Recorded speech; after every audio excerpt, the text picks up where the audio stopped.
Hello అండి. Week డేస్‌లో బిజీగా ఉన్నా లేకపోయినా కూడా వీకెండ్ మాత్రం కంపల్సరీ రిలాక్స్ అవ్వాలనిపిస్తుంది. మా పిల్లలిద్దరూ కూడా మమ్మీ సిటీ సెంటర్‌కెళ్దామా అని చెప్పేసి అడిగారు. సో, మేమైతే ఇలా ట్రైన్‌లో సరదాగా సిటీ సెంటర్‌కెళ్దామని చెప్పేసి ఇలా స్టేషన్‌కైతే వచ్చాము. ఎందుకో ఈరోజు చాలా ఖాళీగా స్టేషన్ అంతా కూడా చాలా ఖాళీగా ఉంది. ఇక్కడ జర్మనీలో మెయిన్ స్టేషన్‌లో తప్ప మిగతా లోకల్ స్టేషన్‌లో అంత పెద్ద హడావిడిగా అయితే ఏమీ ఉండదు. యూరప్ అంతా కూడా పబ్లిక్ ట్రాన్స్‌పోర్ట్ చాలా బాగుంటుంది.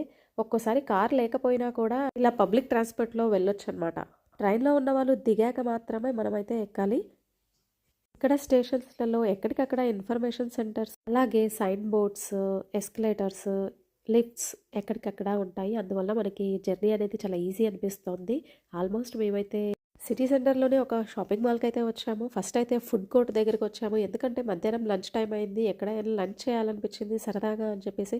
సో, ఇలా మేమైతే లంచ్ కోర్ట్‌లోకైతే వచ్చేసాము. చిన్నమ్మాయి పాస్తా కావాలి మమ్మీ అని అడిగింది. సో, మేమింకా పిజ్జా అండ్ పాస్తా షాప్‌కైతే వచ్చాము. ఇక్కడ చూడండి ఎన్ని నెంబర్ ఆఫ్ పిజ్జాలయితే ఉన్నాయి. ఇక్కడ చూడండి ఈ భయ్య అయితే ఎంత చక్కగా పిజ్జాలయితే చేస్తున్నారండి. అప్పటికప్పుడు మనము ఆర్డర్ చేయగానే కూడా చాలా వేడిగా అప్పటికప్పుడు ఫ్రెష్‌గా రెడీ చేస్తున్నారు.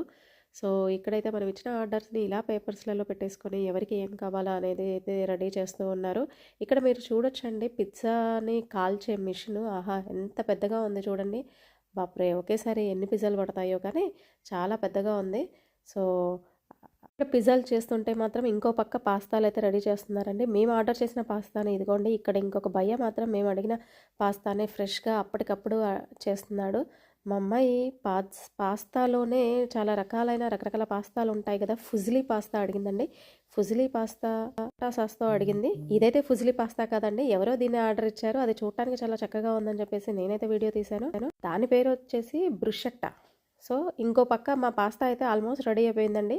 ప్లేట్‌లో సర్వ్ చేస్తున్నాడు. చూడండి అప్పటికప్పుడు ప్రిపేర్ చేశారు కాబట్టి చాలా వేడిగా ఉంది. ఇక్కడ జర్మనీలో ఏమైనా వీడియోస్ తీసుకోవాలనుకుంటే వాళ్ళ పర్మిషన్ మాత్రం తప్పకుండా తీసుకోవాలండి. ఎందుకంటే ప్రైవసీ పాలిసీలుంటాయి. రెస్టారెంట్ అయితే చాలా బిజీగా ఉందండి. మాకు ఆల్మోస్ట్ 30 మినిట్స్ టైం పట్టిందండి ఈ పాస్తా రావడానికి. చూస్తుంటే యమ్మీగా ఉంది కదా! ఈలోపు మేము పాస్తా తెచ్చేలోపు మా పెద్దమ్మాయి వాళ్ళ డ్యాడీ కలిసి పక్కనే ఉన్న థాయ్ స్ట్రీట్ ఫుడ్‌కైతే వెళ్ళేసి ఏదో బఫెట్ అనేసి తెచ్చుకున్నారండి.